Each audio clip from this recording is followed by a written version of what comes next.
nan sim nga ling a ha nan sim nga pisa day namar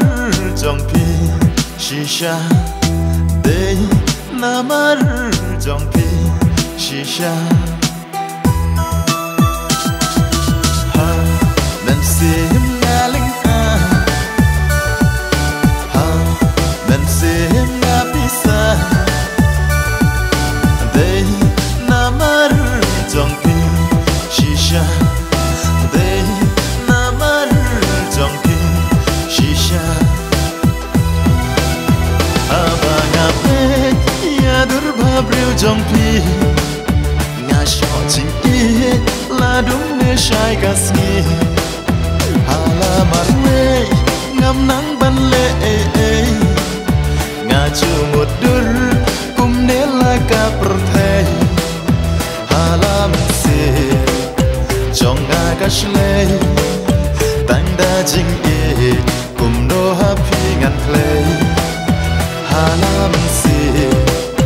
chong nga kashle tang da jing e kum no ha phi ngan play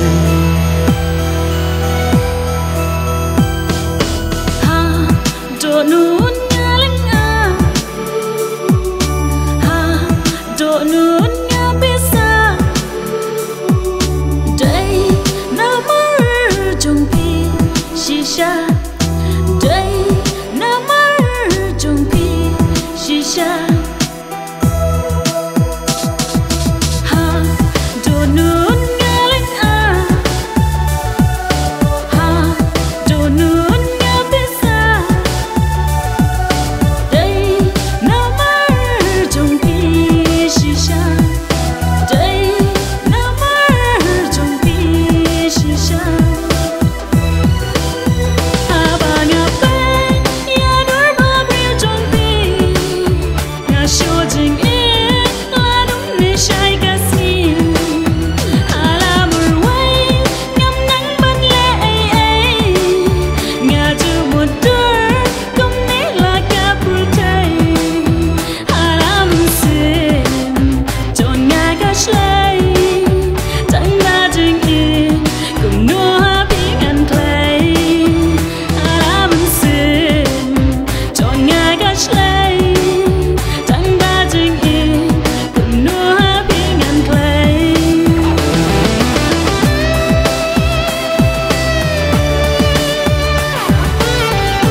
no nga da trang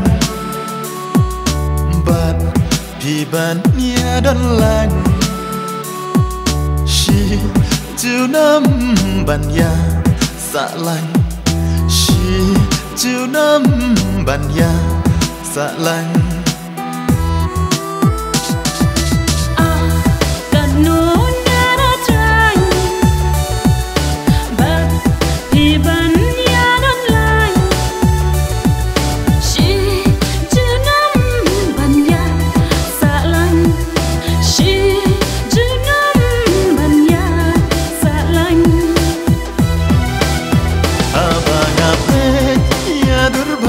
jong pi